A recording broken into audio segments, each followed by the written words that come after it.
It is your weakness of your heart. So it is very difficult for Arjun to digest that statement. How it is weakness for heart?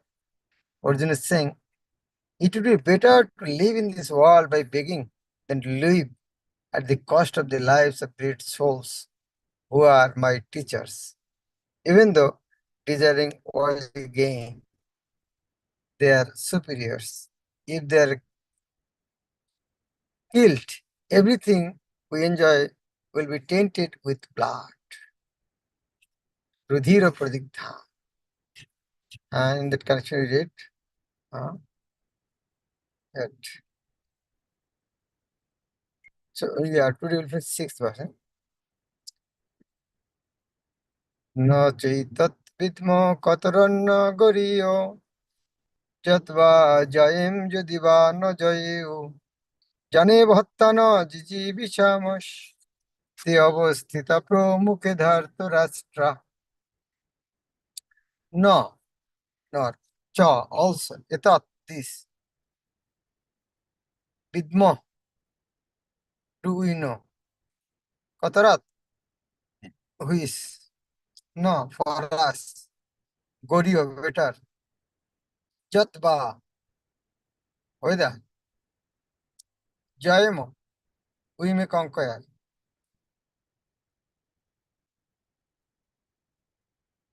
Yadi, if, va, or, no, us. Jayu, they conquer. Jan, those who. Evo, certainly. Hatta, by killing.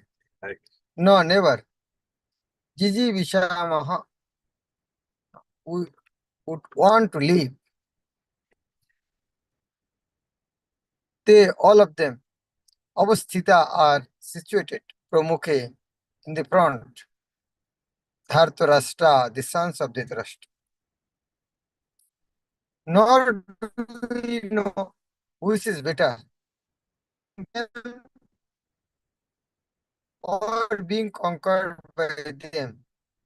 If we kill the sons of Dhritarashtra, we should not on the battlefield.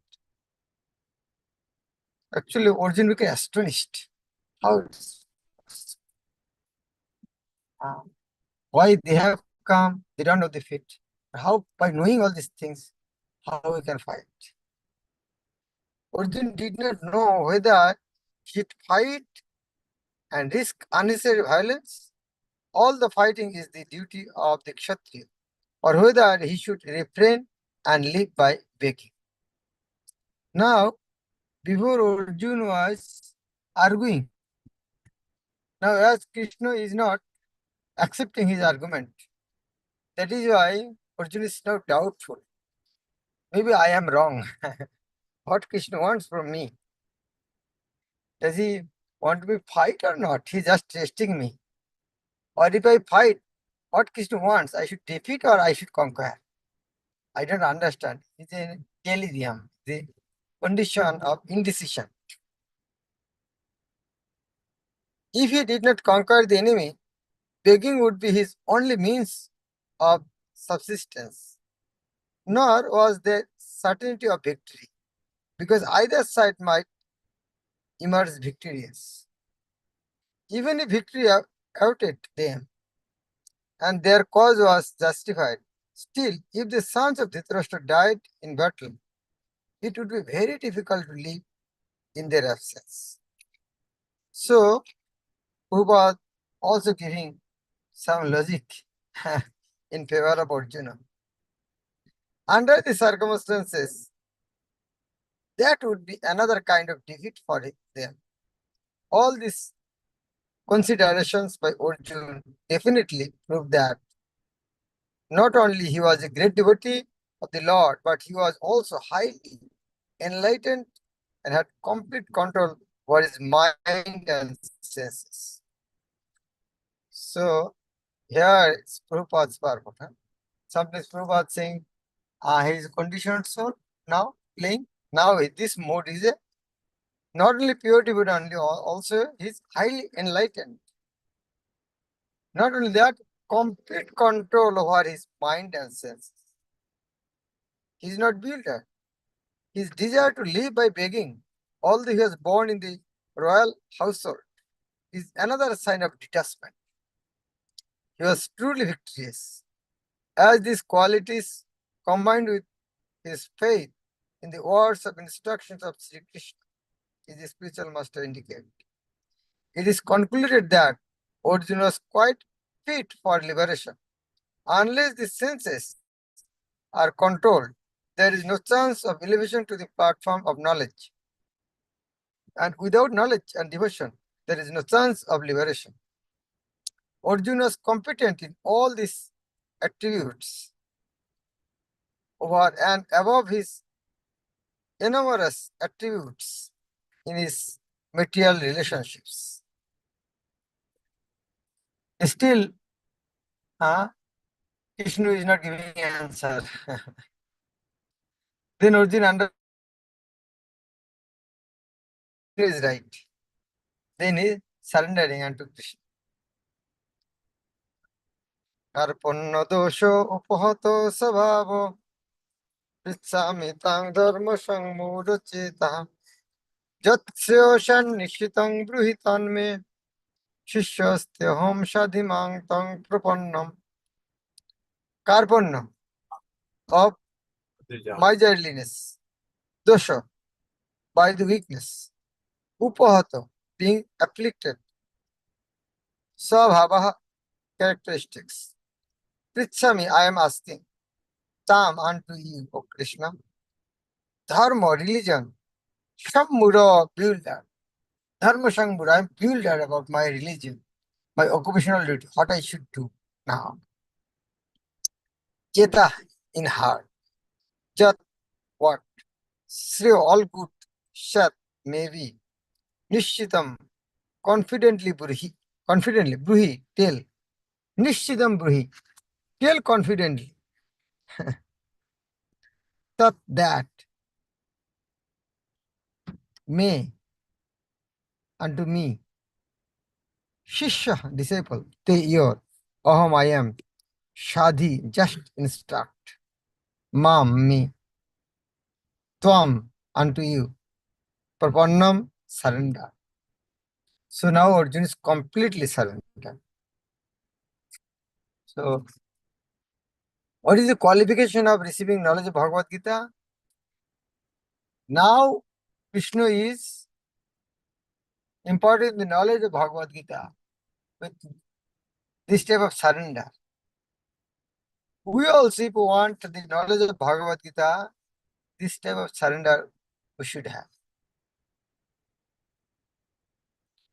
Now I am confused about my duty and have lost all composure because of miserly weakness. In this condition, I am asking you to tell me for certain what is best for me.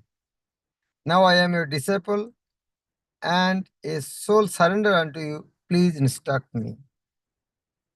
So here is a nice point. Approaching spiritual master, we should not think we understand more. You're completely frustrated now, Arjun. Now I am confused about my duty and have lost all my composure because of my weakness. He accepted his weakness. Otherwise, Krishna would not have imparted this knowledge. By nature's own way, the complete system of material activities is a source of perplexity for everyone. In every step, there is perplexity, and therefore, it behooves one to approach a bona fide spiritual master who can give one proper guidance for executing the purpose of life.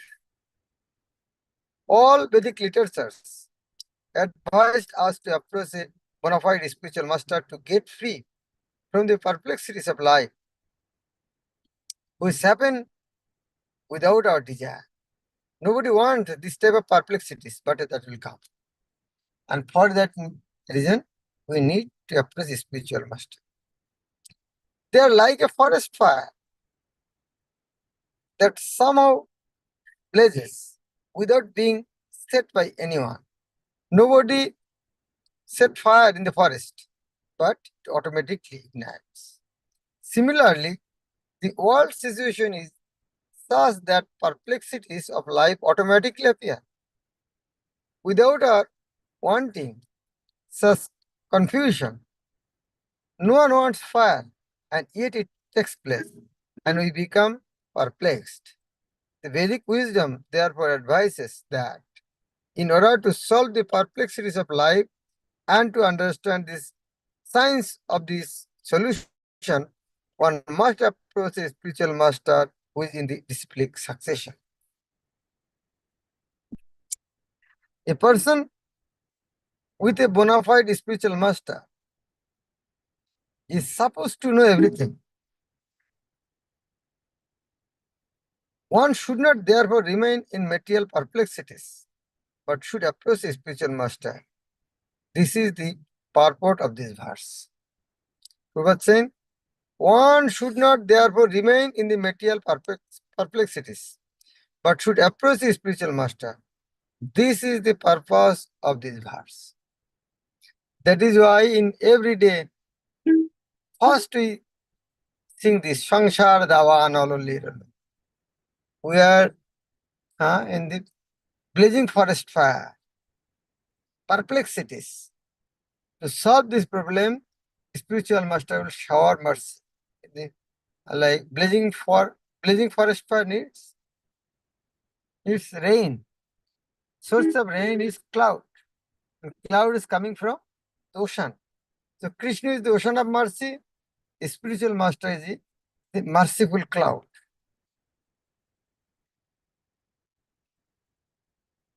Who is the man in material perplexities? It is who does not understand the problems of life. In Brihad Aranyak Upanishad, the perplexed man is described as follows. Jova etat aksharam gargi, abhidat small, lukat praitisha kripanaha. He is miserly man who does not solve the problems of life as a human and who thus quits the world like the cats and dogs without understanding the science of self-realization. This human form of life is most valuable asset for the living entities.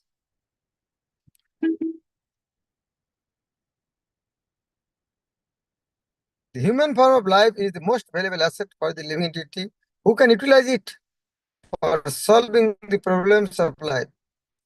Therefore, one who does not utilize this opportunity properly is miser.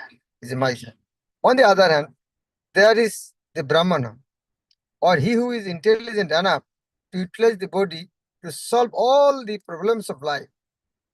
Ja etat aksharam gargi viditta small lokat praitisha brahmana. The Kripanas or miserly person waste their time in being overly affectionate for family, society, country, etc.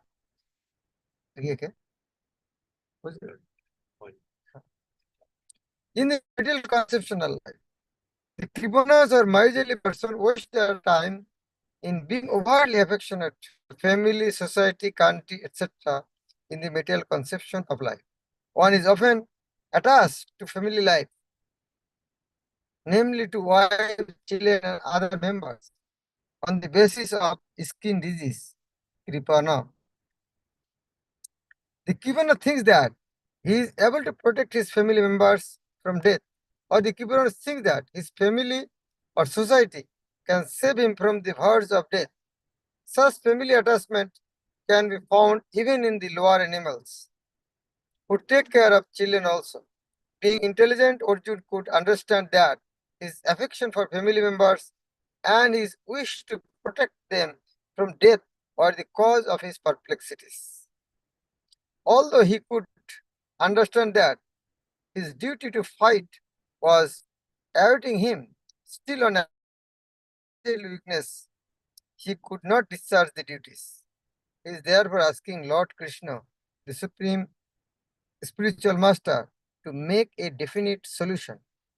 He offers himself to Krishna as a disciple. He wants to stop friendly talks. Talks between the master and the disciple are serious. And now Arjuna wants to talk very seriously before the recognized spiritual master. Krishna is therefore the original spiritual master of the science of Bhagavad Gita, and Arjuna is the first disciple of understanding the Gita itself. And yet, how Arjuna understands the Bhagavad Gita is stated in Gita itself. And yet, foolish mundane scholars explain that one is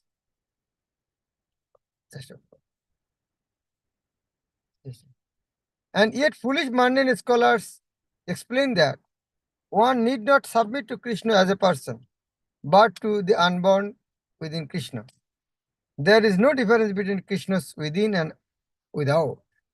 And one who has no sense of this understanding is the greatest fool in trying to understand Bhagavad Gita. So, after hearing this, still Krishna is not giving knowledge. That means this surrender is not enough. Krishna is demanding something more. So that will hear tomorrow. What more surrender needs that Krishna will impart the knowledge of Bhagavad. We have reached now Jaipur temple. Devotees are waiting. Thank you very much. Bhagavad Gita as it is. Both Krishna Prabhupada. Jai. Hare Krishna Maharaj.